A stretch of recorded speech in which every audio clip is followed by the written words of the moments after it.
अगर आप कहते हो भारत सरकार और राज्यों सरकार को शक्तियां कौन देता है, कैसे वो सरकार अपने पास पावर रखती है कि कौन सी सरकार क्या काम करेगी, तो उसके लिए बनी है 7वीं अनुसूची, भारतीय संविधान की 7वीं अनुसूची।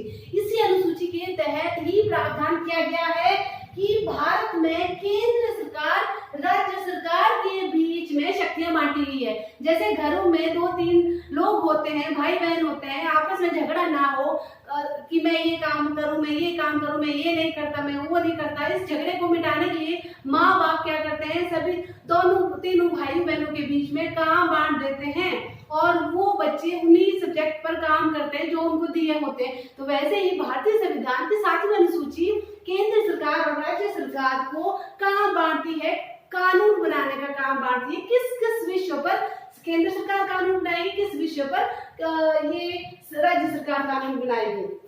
तो डिवीजन कैसे होता है, कैसे कौन सा क्राइटेरिया है, तो काम बांटने के लिए 3 लिस्टें बनाई गई है, 3 अनुसूचियां बनाई है और वो अनुसूचियां है, एक केंद्रीय अनुसूची जिसको यूनियन लिस्ट कहा जाता है। केंद्रीय अनुसूची पर सिर्फ केंद्र सरकार ही कानून बना सकती है, राज्य सरकार उसकी तरफ पलट कर भी नहीं देख सकते हैं। इसमें 100 एट प्रेजेंट इसमें 100 सब्जेक्ट्स हैं, मतलब 100 सब्जेक्ट पर केंद्र सरकार कानून बनाने का हक रखती है और केंद्र सरकार के पास वे विषय हैं जो देश की एकता, अखंडता और देश की सुरक्षा के लिए बहुत जरूरी है और बहुत ही राष्ट्रीय महत्व के जो विषय हैं 100 विषय, वो सारे इस कैटेगरी में, इस लिस्ट में रखे हैं ताकि किसी तरह का कोई प्रॉब्लम ना हो और इस पर सिर्फ केंद्र सरकार ही कानून बना सकती है। इसमें जो मुख्य विषय है वो डिफेंस है, करेंसी है, बैंकिंग है, कम्युनिकेशन है, बहुत सारे 100 विषय हैं जो इस पर मैं अलग से वीडियो लाऊंगी कि विषय जो तीनों लिस्ट हैं, तीनों लिस्टों में कौन कौन से सब्जेक्ट्स हैं, इस पर मैं अलग से वीडियो बनाऊंगी। तो लेकिन अब हम शॉर्ट में ही करेंगे, अभी समझते हैं तीनों अनुसूचियां क्या है। फिर दूसरे नंबर पे आती है राज्य अनुसूची, मतलब स्टेट लिस्ट।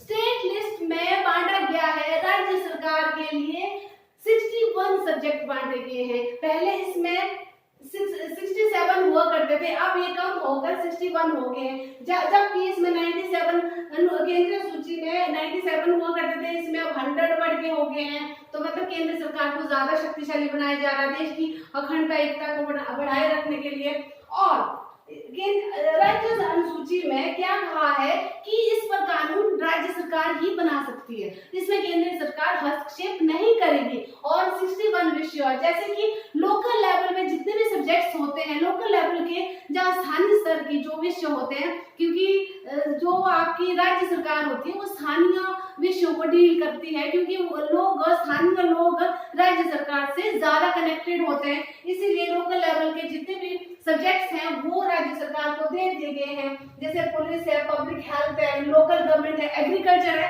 इस तरह के 61 सब्जेक्ट रखे गए हैं राज्य सरकार के पास कानून बनाने के लिए स्टेट लिस्ट के अंतर्गत। और किसने बांटा है 7वीं अनुसूची में। और थर्ड एक लिस्ट और बनाई गई है, उसे बोलते हैं कॉम्प्लीट लिस्ट, मतलब संपत्ति सूची।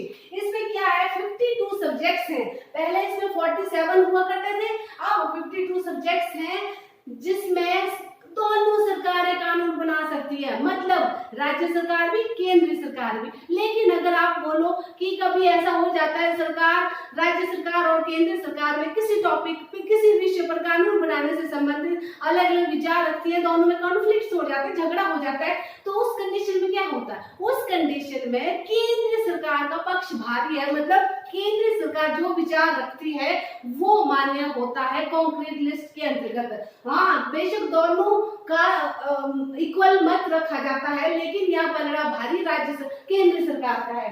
तो इसमें जो एजुकेशन है, मैरिज है, अडॉप्शन है, क्रिमिनल लॉ है, ऐसे बहुत प्रमुख विषय हैं, 52 विषय हैं जहाँ पर जो संपत्ति सूची के अंतर्गत रखे जाते हैं। तो आप एक चीज और नोट कर सकते हैं यहाँ पर कि यहाँ पर डिसेंट्रलाइजेशन, मतलब डिसेंट्रलाइज हुआ है, यहाँ पर विकेंद्रीकरण, डिसेंट्रलाइज इसमें हुआ है, लेकिन धीरे धीरे करके सेंट्रलाइज्ड किया जा रहा है, मतलब केंद्र को ज्यादा शक्तिशाली बनाया गया। डिसेंट्रलाइज का मतलब है कि शक्तियां सब में बांटना और शक्तियां एक एक के हाथ में नहीं रखना। इस सिस्टम में डिसेंट्रलाइज हुआ है, लेकिन यहाँ पर थोड़ा सा सेंट्रलाइज की तरफ वो जो उसका जो रुझान है वो सेंट्रलाइज की तरफ है, केंद्रीकरण की तरफ है।